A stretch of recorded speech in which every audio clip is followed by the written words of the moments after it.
Hey guys, Nary here from Drake Queen Gaming. Some of you know me on Twitter, The Gaming Dragon. Today I'm coming at you with another Let's Play episode of Dawn Chorus Devon's Path. So, the last part we left off at was we had just gotten into Devon's room, and you were all just wanting to see what happens next. But anyway, guys, let's jump right back into it, shall we? A full fat 15 minutes. Let's do it. Among them is something I for sure did not expect to see. A Discman, portable CD player that was popular in the 90s. My mother used to have one. I wonder what music Coach listens to. And why does he use this to listen to music? The whole room feels different, though, somehow. Maybe because of his scent, as if it was somehow partially infused with his personality already. Despite that, I can't see his bag nor clothes anywhere, so I assume he has already unpacked himself. Somehow, I get a feeling that his shirts are all hanging on coat hangers and underwear is neatly folded and tucked away in drawers. Come on, sit if you want, and tell me what happened. He pointed at the chair standing in front of the desk and leaned against the wall himself. I nod and sit down, nervously entwining my fingers on my lap. Coach seems to notice how tense I am, his gaze softening completely. Do you want some tea, maybe? He smiles reassuringly, and I nod again. He walks up to the desk and switches the electric kettle on. He must have just had a cup of tea himself, because the water comes to a boil in just over a dozen seconds. Black, green, white, peppermint. What do you think? Oh, what do you drink? I love peppermint. You know what? Black tea is really good. Coach unwraps the tea bag and puts it in a clean mug, then fills most of it with boiling water. The tea bag floats up almost immediately, staying near the surface of the water, as if curious of the world outside. The paper label attached to the tea bag has a motivational quote written on it. Find your inner balance. I really like them, even though they always state just something obvious, but they're like small reminders to take care of yourself throughout the day. Waiting only a short while for the tea to brew, Coach fills the rest of the mug with cold water from a bottle he has on his desk. He passes me the mug and I take it gratefully, taking a big sip. The pleasant fragrance of the tea fills my nose. The tea isn't bitter at all, and the temperature is just right. So, Carvin, what happened? There's not much to tell, actually. I've lost the key to my room. When I was leaving my room for lunch, I closed it, put it in my pocket, but when I returned to my room and tried to open it, it wasn't in my pocket anymore. I'm not going to ask you if you checked all your pockets, because I assume you did. Did you go anywhere else before or after lunch? No, I went straight from my room. I went straight from into my room. So, the most probable scenario is that the key fell out of your pocket in the cafeteria. Did you check if it's there? Nope, not yet. I first wanted to check if anyone maybe found it and returned it to you. Devon shook his head. Nope, unfortunately. Let's go look for it then. Did you finish your tea yet? I finished the rest of the tea in 2 big gulps, standing up. I feel much more confident now. It really did help. Or maybe it was just Coach Devon. I was afraid when I was coming here, but he turned out to be attentive and nice as a person. A much different person than his usual unyielding demeanor during classes. Now, yes. Thank you for the tea, sir. Just Devon is good. I give him the most thankful smile I have, and he smiles back. I think I've seen him smiling today more times than during the whole semester. I stand up and put the mug back on the desk, and we both leave the room.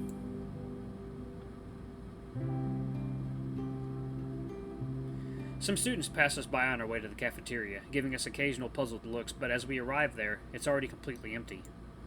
Tables are still covered with checkered tablecloths, gleaming in the sunlight filtered through the windows.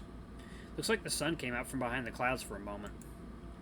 Even though it's only a while after noon, it already is low on the horizon. We're above the Arctic Circle, after all. The eeriness of the empty cafeteria and the Arctic sun makes it all seem like a scene from a film. It reminds me of staying late at my school together with Miko, walking through empty hallways, usually full of noise and bodies, entering empty classes that some careless teacher forgot to lock.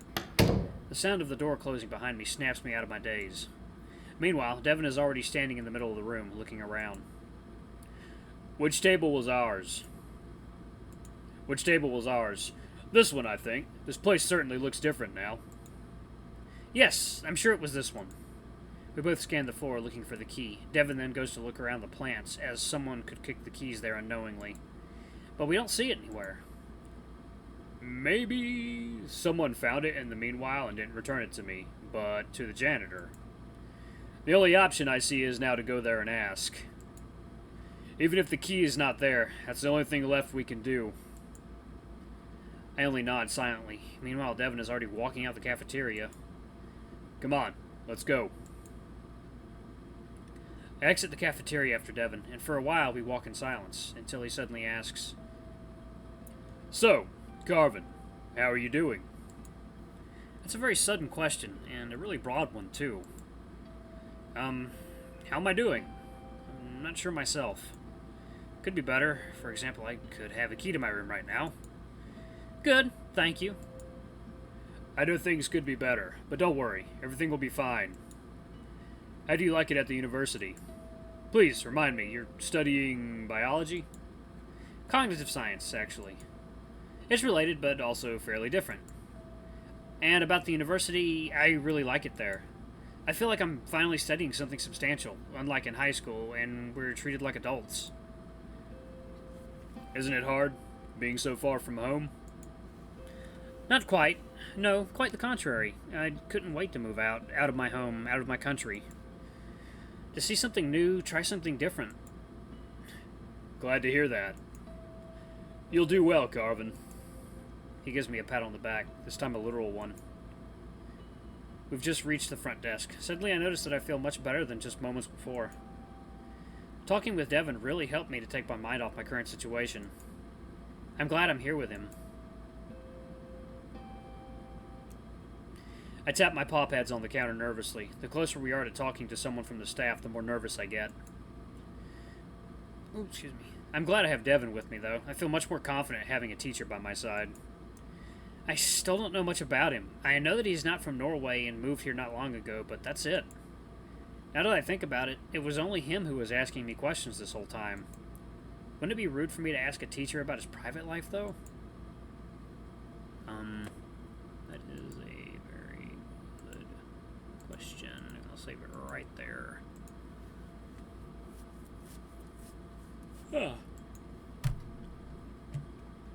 Professor, I've seen the Discman on the desk in your room. That's not something you see often. What were you listening to?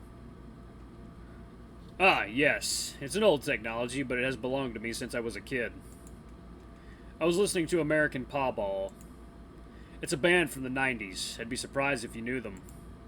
The name rings a bell, but I can't remember for sure. I will have to check them out later.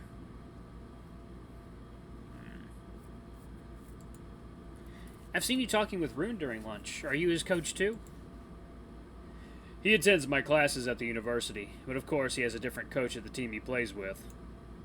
He's not only good at sports, though. He's a bright kid, but I'm afraid he's overworking himself. He has a lot of trouble balancing his career and duties, and studies. I'm actually trying to convince him to tone it down a little before he burns himself out. Oh, that's fairly different from the image of Rune I had in my head. I've only known him as a promising basketball player. I know so little about him.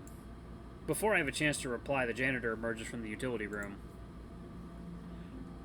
Oh, God, that's me. Well, that was a big yawn. She's a wolf of an ambiguous age. Could have been 30 as well as 50. See if I can do a... Alright. Gå till middag. Have Trunger du hjälpt med? God ettermiddag.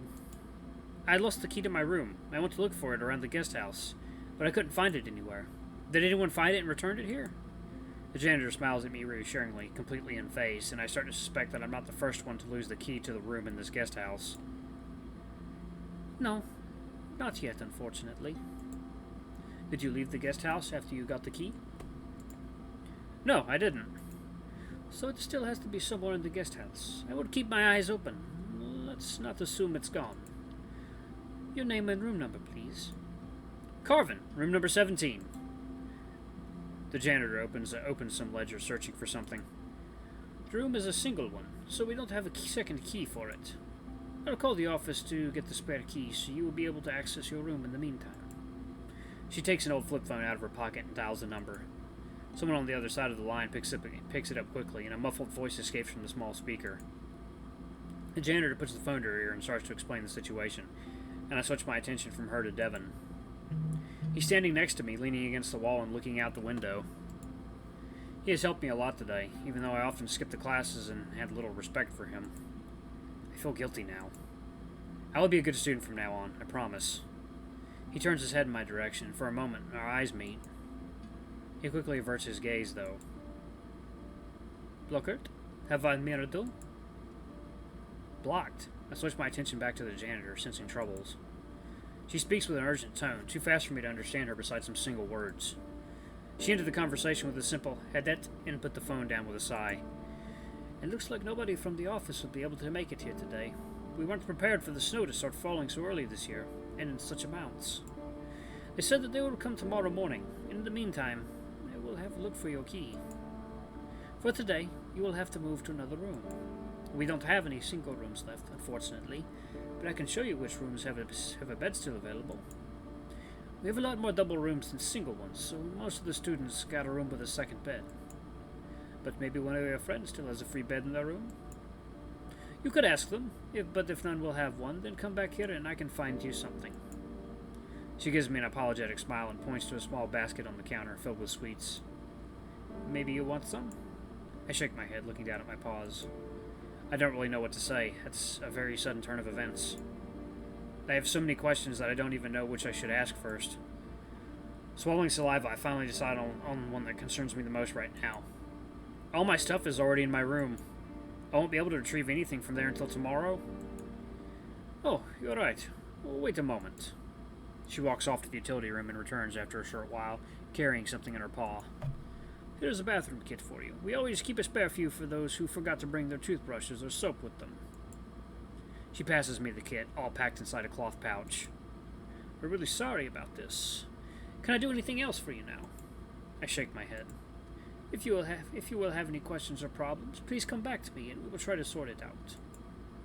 I'm not going anywhere, although by midnight I usually am asleep already. Okay, I'll keep that in mind. Tak, thank you. She smiles at me, turns around, and returns to the utility room. Well, that's an unfortunate turn of events. Do you know anyone who has a free bed in their room? I shake my head. I feel the energy leaving my body, flowing through my legs and dissipating into the ground. I think I'd better go outside for a while and think. That should be easy to solve. I'll talk with Professor Arn. He should have a list of all the students in their rooms. We will find you a room for tonight. I appreciate that, but I think I'll just ask among my friends. I'm sure one of them will have a free bed. Okay, I won't interfere then. If you will need any help, though, please come to me and we will think of something. Wait here for a moment. I'll be right back. Devon sprints off somewhere, leaving me here in the empty lobby. Looking for something to do. I notice a clock on the wall. It's ticking slowly, like a metronome setting the leisurely tempo for the world around it. Perception of time is very subjective, but clocks remind me that its passing is something real and measurable. So much has happened in the last 15 minutes, but the hands of the clock barely moved. The harder I stare at the clock, the slower the hands move. I stand for a while, just listening to the hypnotic rhythm of the slow ticking, and before I get bored of it, Devon returns. Take this if you want to go outside. In his extended paw, he is holding a rain jacket. I took a spare one with me. It's clean and unused. You can return it after you have your own room back. Thank you, Devon. This will come in handy. All my stuff is in my room after all, and I would rather not catch a cold on the first day of the camp. If you need anything, I won't be in my room. If you need anything and I won't be in my room, it means I'm either at the pool or the sauna. Don't worry about the jacket, though. You can leave it here in the lobby, if you won't need it. I put it on, and although it's a bit too big, it feels comfortable. It's not very warm, but it should guard me from the wind and snow. Devon gives me a wide smile. It's still weird seeing him smile. I'm much more used to seeing his stern side he shows during his lessons. Now, something makes me think that he might be a very different person than I thought. Thank you again, Professor. I promise to take care of it. I turn around and go through the entrance door, leaving the warm and cozy guest house. A wave of cold Arctic air hits me when I exit the building, making me shiver. It's still snowing relentlessly. The chill wind blows through the tree branches like a harpist gently pulling strings. Our bus has left already, so the janitor's car is the only one standing in the front parking. I hope that the bus driver made it to the town without any problems. Oop. I walk through the parking lot and into the woods, leaving a trail of deep paw prints in the fresh snow behind me. Alright guys, I'm going to save it right there. Thank you all so much for watching. Don't forget to like, comment, subscribe, and ring that notification bell to the next video. I love you all. I'll see you next time. Bye-bye!